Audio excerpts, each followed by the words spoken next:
for music lessons on a Monday afternoon. And we would park opposite a park that stretched the length of a block. A lovely, tranquil place. And two very calm, very thieving fellows decided to disrupt what would have otherwise been a boringly peaceful Monday afternoon chore.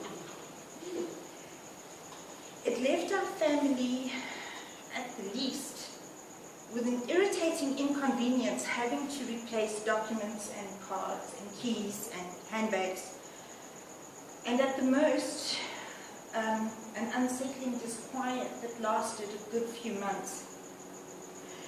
After about the required 7 or 8 weeks, I suppose, I went back to the licensing department to get my new driver's card.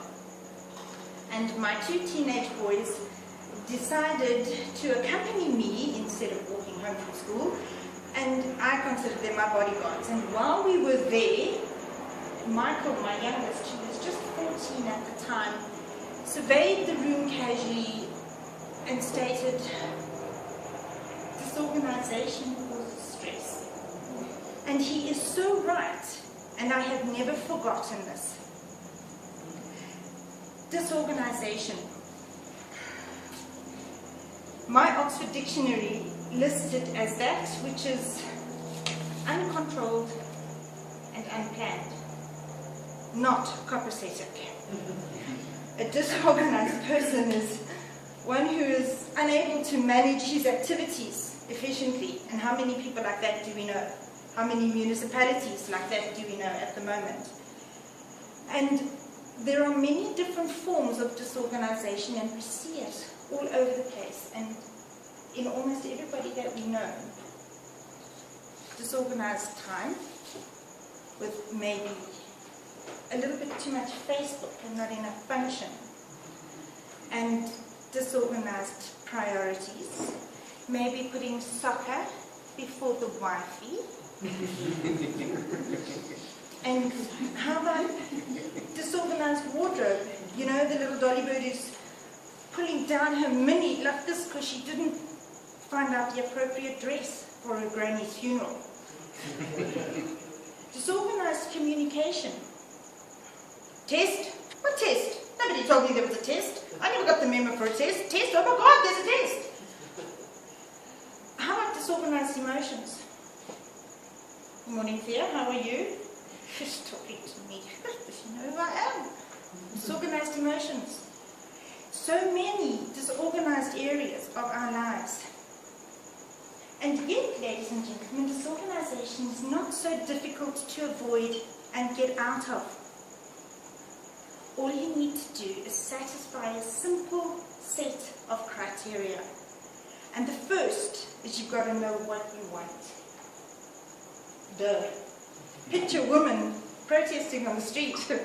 What do you want? We don't know. When do you want it? Now.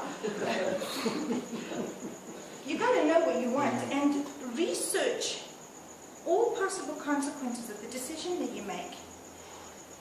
If you can take a beautiful job that's going to leave you away from home for 23 hours of the day, are you prepared to live with the consequence and the discipline of your children, maybe? Or your wife doesn't know you, but she's spending a lot of money, maybe. Research all consequences of the decision that you make. And then plan your project. Cut from where you are now to where you want to go into manageable polony slices and tackle each slice at a time. One tiny little objective that you can achieve, which motivates you to take on the next little objective that you can achieve, which motivates you to eventually complete your course. And then, of course, you've got to action your plans. Because nothing will get done if you do nothing. Disorganization causes stress. Knowledge and the wisdom it brings is empowering. And it enables us to make wise decisions that affect our lives. It gives us better control over the decisions and the events that could possibly affect our lives. And it gives us the ability to have a comfortable confidence in what could be a predictable outcome.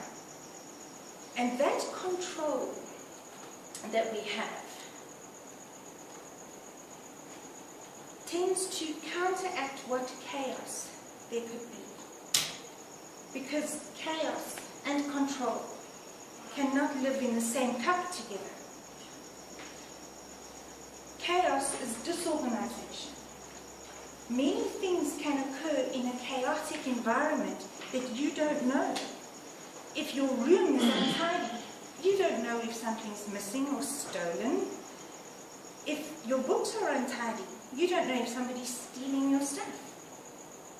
If your mind is untidy, you don't know if you have your thoughts in order or that you are looking at the thoughts in the correct manner. So you've got to get out of that chaotic environment. And the absence of chaos brings forth security in what we are thinking about. The security that we have made a wise decision, and we are comfortable with the decision that we are made, and we are prepared to accept the consequences of our decision. And that security gives rise to peace. And peace, ladies and gentlemen, is without a doubt the happiest state in which we all can live. Mr. Toastmaster.